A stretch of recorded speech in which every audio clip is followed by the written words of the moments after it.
When I'm not offering my hand in marriage to literally any member of the US Women's World Cup soccer team, I like to answer questions I get on YouTube, so let's get to it. Hey Sean, great video as usual. Just wondering if it's normal to doubt yourself as a guitarist. I'm a more than decent player and have been playing for a decade now, but I always think, man, I could be better. Basically, I'm never happy. Is this normal or possibly a phase that I can get past? Keep rocking. I think this is super normal, specifically with musicians in general, but also too just kind of like in a broader range, just people in general. And I remember, so a lot of you have heard part of this story before where the first year that I played guitar, I didn't know anybody else that played an instrument. I never had anybody in my family that was like musical in any way.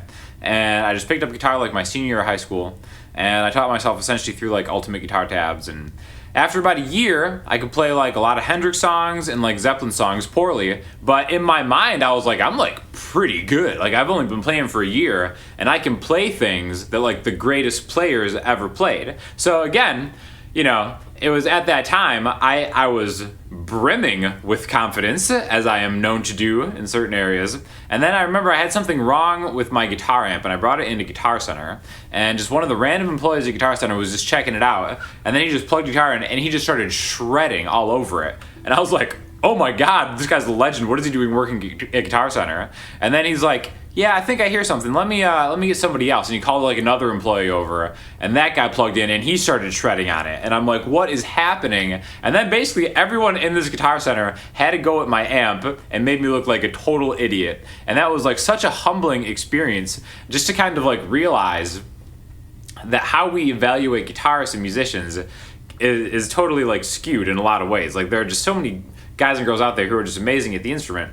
And when it comes down to like a personal level, like, you know, do you feel like you should be better or whatever? I think a lot of the time it comes down to how are you evaluating your own playing, and almost always you're comparing yourself to somebody else. And I think this is true not just like I said in guitar, but just in life in general. Like for example, my YouTube channel, right? By pretty much any way you want to evaluate it, I have like a pretty good, successful YouTube channel that I'm super happy with, and I'm super grateful for like the followers that I have and like all the people that watch these videos. The only time I ever feel bad about it are the few times that I look at my engagement and compare it to somebody else's, which is like such a stupid thing, but I think it's also like human nature and how we like evaluate things. So just kind of like, I just think comparing yourself to somebody else is such a bad way to look at it, and I think that is a problem with a lot of guitarists, is like they're not happy with their own playing because they're evaluating against like maybe some like incredibly great player who is like, you know, super talented,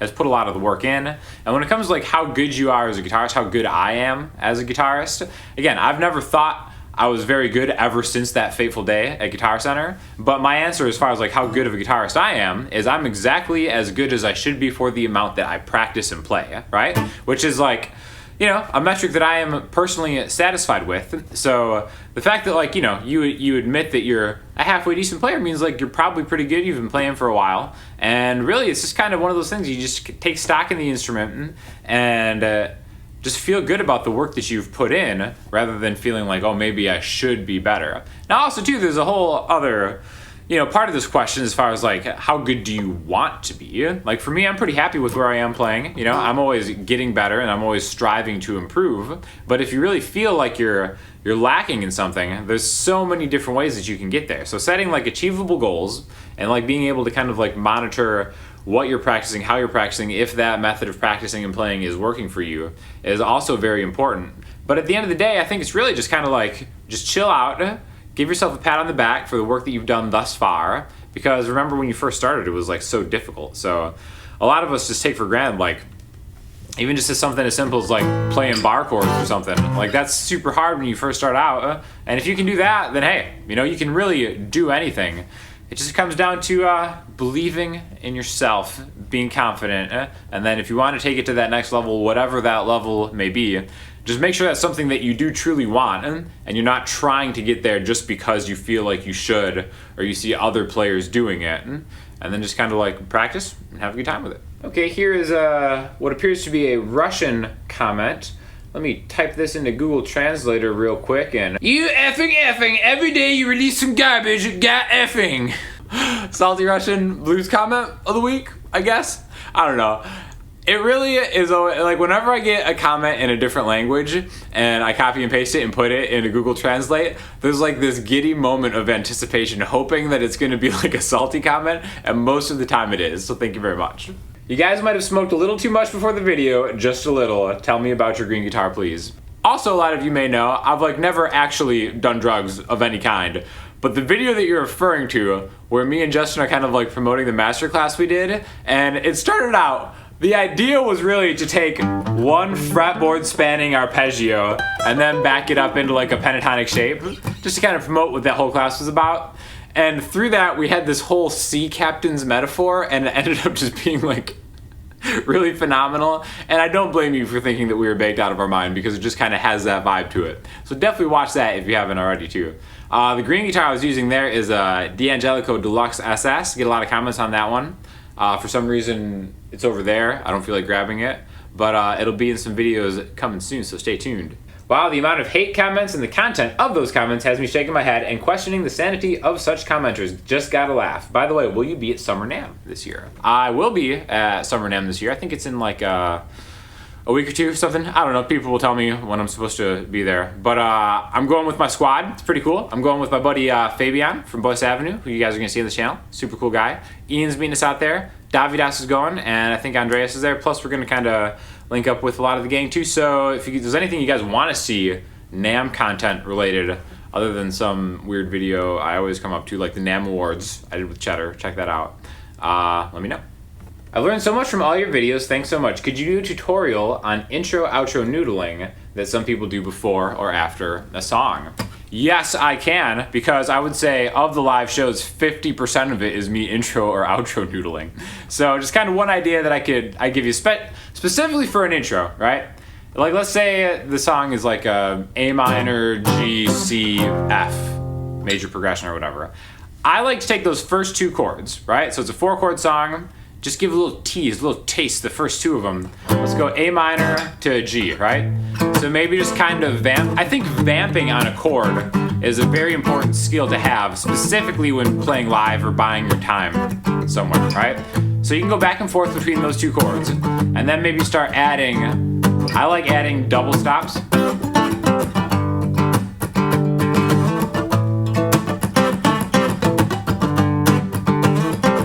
So again, double stops is taking 2 notes at a time from the chord or from the scale. And again, everybody knows like A minor, pentatonic. So if we just focus on that A minor chord, you can just take any 2 of those notes, right? Like the D and G string are great places to start because they're the same frets. Just 5 and 5, and 7, 7, 5 and 5. Or the G and the B string, 5 and 5, and then 7 and 8. And back, and you can kind of like throw those into the chord like A minor, and then G. And then the great thing about that is for the G chord, you can actually just run it into the minor pentatonic shape of the previous thing. The other thing that I would do is, really that's why I try to stress a lot of the arpeggio shapes in a lot of these videos, and the masterclass course linked below, check that one out. As far as like how to add an arpeggio into some kind of rhythmic thing, right? I more use that for the outros more than anything, and I think a lot of you have seen that before, the Sean Daniel major 7 lick type thing, where it's just you take a major arpeggio and then just kind of navigate around it, and then you can combine that with the chords.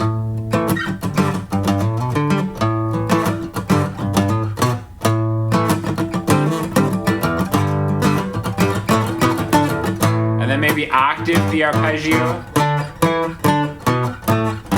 You could add all these things into it. So really, just having kind of like a noodling intro and outro, take part of the progression and then just use whatever it is you want. You can use like those minor pentatonic scale licks. You can do kind of like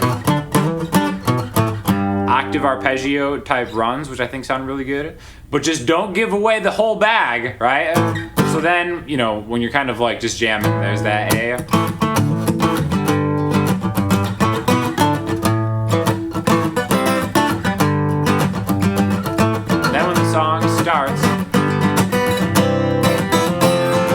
Then it seems like it's a different chord progression because you're like revealing the whole chord progression. So again, tease it at the beginning, leave the audience just satiating over what's to come, and then just have fun with it.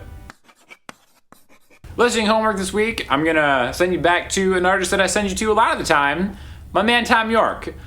The more I listen to Tom York, the more I think he's just an absolute genius. Again, lead singer, guitar player for Radiohead. He did another solo album. He's just been putting out work. Big fan of a lot of the tracks on the Suspiria soundtrack, which I linked you guys to, like, I don't know, like maybe 5 months ago or whatever.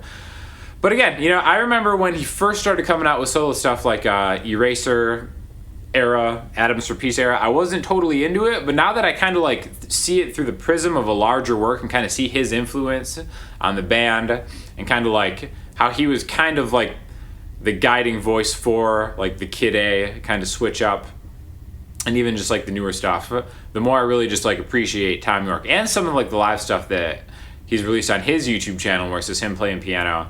Just such a great vocalist, such a great all-around musician. So I'm gonna link you some Tom York.